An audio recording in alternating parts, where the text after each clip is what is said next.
Salam sidang jemaat Tuhan, salam sejahtera untuk kita semua. Kita tak bersyukur dalam kehidupan kita dan di setiap kehidupan kita, apapun yang kita alami, kita tetap bersyukur karena kasih setia Tuhan tidak akan lekang dari kita dan itu akan bersama kita karena Tuhan Yesus sangat mengasihi kita dan kita akan diberkati dan kita akan memperoleh anugerah yang luar biasa dari Tuhan kalau kita benar-benar setia di hadapan Tuhan. Sidang jemaat Tuhan terkasih, hari ini kita akan merenungkan firman Tuhan dan belajar firman Tuhan, persiapkan hatinya. Sebelum kita masuk dalam renungan kita mau memuliakan Tuhan lewat pujian kita katakan kepada Tuhan, kasih setiamu yang kurasakan.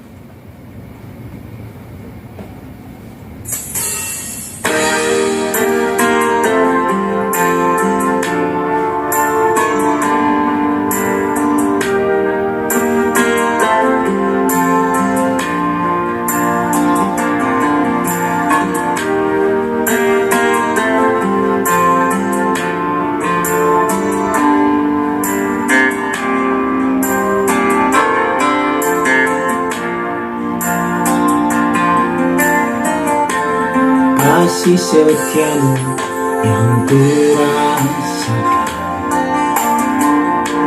lebih tinggi dari langit biru. Kebaikanmu yang kau nyatakan lebih dalam dari lautan. Berkat-Mu yang telah ku terima sebab membuatku terpesona. Apa yang tak pernah ku pikirkan, itu yang Kau sediakan bagiku. Siapakah aku ini, Tuhan, jadi biji mata-Mu. Dengan apakah ku balas Tuhan selain puji dan semata. Amin. Firman Tuhan untuk hari ini dari kitab Yesaya pasal 7 ayat 1 sampai 25. Demikian pembacaan firman Tuhan. Dalam zaman Ahaz bin Yotam bin Uzziah Raja Yehuda, maka Rezin Raja Aram dengan Pekah bin Remalia Raja Israel maju ke Yerusalem untuk berperang melawan kota itu. Namun mereka tidak dapat mengalahkannya. Lalu diberitahukanlah kepada keluarga Daud, Aram telah berkemah di wilayah Efraim. Maka hati Ahaz dan hati rakyatnya gemetar ketakutan seperti pohon-pohon hutan bergoyang di tiup angin. Berfirmanlah Tuhan kepada Yesaya, baiklah engkau keluar menemui Ahaz, engkau dan Syriasiub anakmu laki-laki ke ujung saluran kolam atas, ke jalan raya pada padang tukang penatu, dan katakanlah kepadanya, teguhkanlah hatimu dan tinggallah tenang, janganlah takut dan janganlah hatimu kecut karena kedua puntung kayu api yang berasap ini, itu kepanasan amarah Rezin dengan Aram dan anak Remalia. Oleh karena Aram dan Efraim dengan anak Remalia telah merancang yang jahat atasmu, dengan berkata, marilah kita maju menyerang Yehuda dan menakut-nakutinya serta merebutnya, kemudian mengangkat anak Tabeel sebagai raja di tengah-tengahnya. Maka beginilah firman Tuhan Allah, tidak akan sampai hal itu dan tidak akan terjadi, sebab Damsyik ialah ibu kota Aram dan Rezin ialah kepala Damsyik.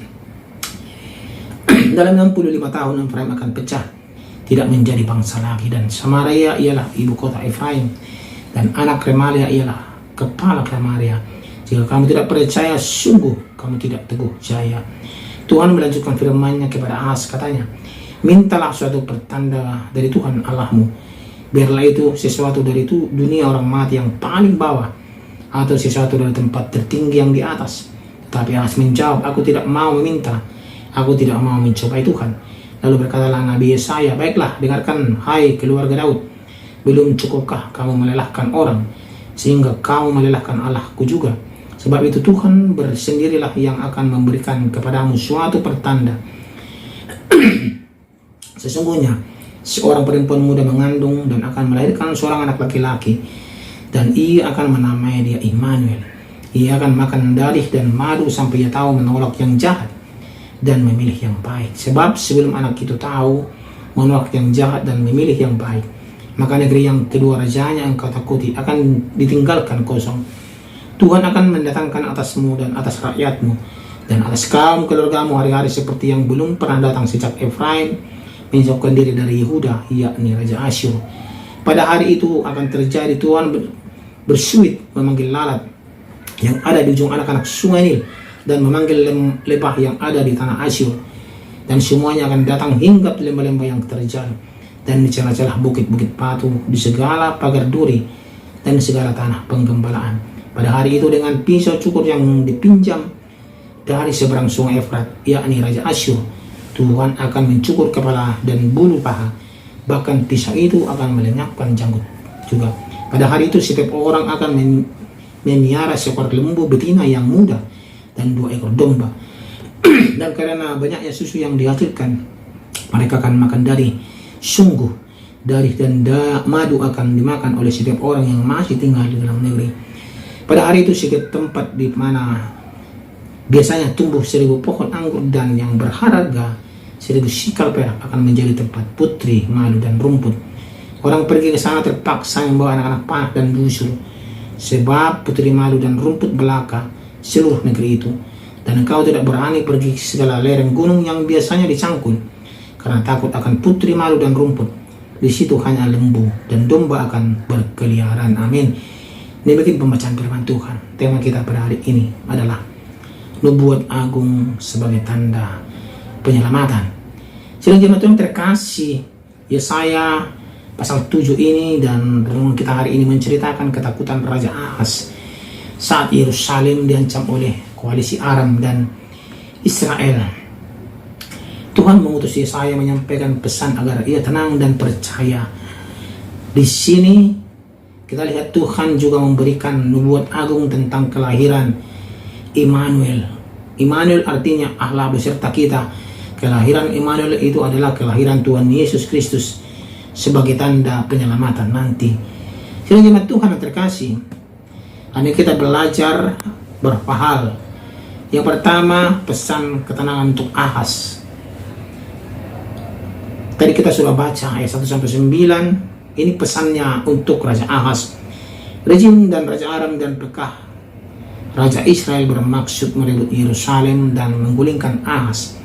Tuhan menyuruh Ahaz tetap tenang melalui Yesaya, tidak takut dan percaya karena rencana musuh tidak akan berhasil. Artinya di sini sedang jemaat Tuhan, apapun yang direncanakan oleh Raja Aram dan Pekah Raja Israel itu tidak akan berhasil karena Ahaz disertai oleh Tuhan Allah. Dan ini pesan ini diberitahukan kepada Raja Ahaz melalui Nabi Yesaya, sidang jemaat Tuhan, bahwa dia harus menguatkan hatinya. Dan juga di sini kita bisa lihat bagaimana ada nubuatan mengenai Immanuel. Immanuel artinya Allah beserta kita. Ahaz menolak meminta tanda dari Tuhan, namun Tuhan sendiri yang memberikan tanda. Seorang perempuan muda akan mengandung dan melahirkan seorang anak laki-laki yang dinamakan Immanuel. Immanuel artinya Allah beserta kita. Ini menjadi jaminan penyertaan Allah bagi umatnya kelak. Ini adalah nubuatan mengenai Sang Mesias, yaitu Yesus Kristus, yang akan menyelamatkan umatnya dari penindasan dan keberdosaannya. Jadi jemaat Tuhan, jika kita juga belajar bagaimana penghukuman melalui Asyur, ya, kerajaan Asyur. Tuhan memperingatkan bahwa ia akan mendatangkan Raja Asyur sebagai alat penghukuman. Hal ini akan membuat tanah Yehuda yang subur berubah menjadi padang belantara yang penuh semak duri. Hanya menyisakan sedikit orang yang memelihara beberapa ekor ternak. Kalau kita berubah setia di hadapan Tuhan, penghukuman Tuhan akan berikan, ya.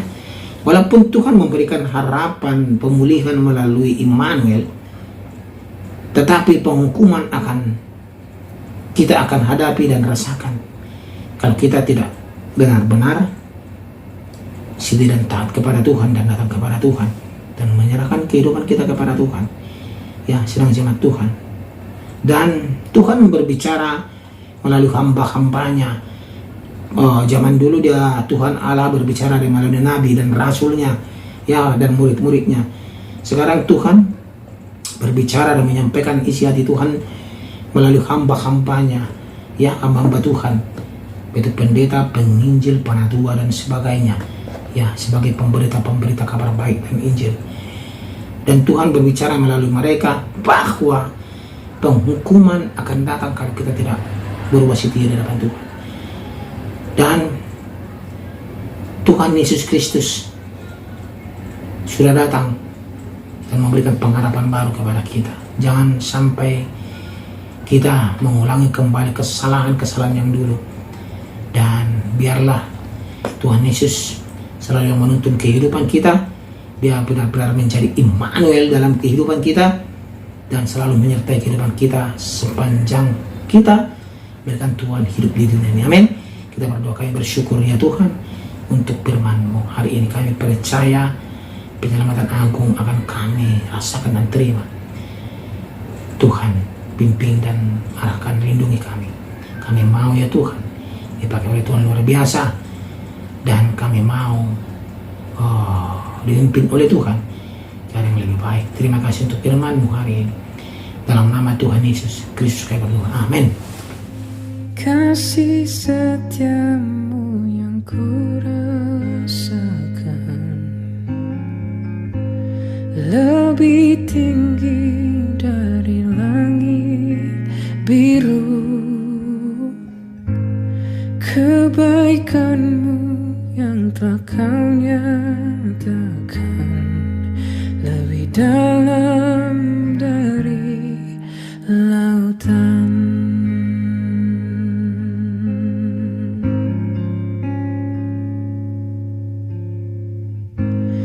Berkat-Mu yang telah ku terima sempat membuatku terpesona.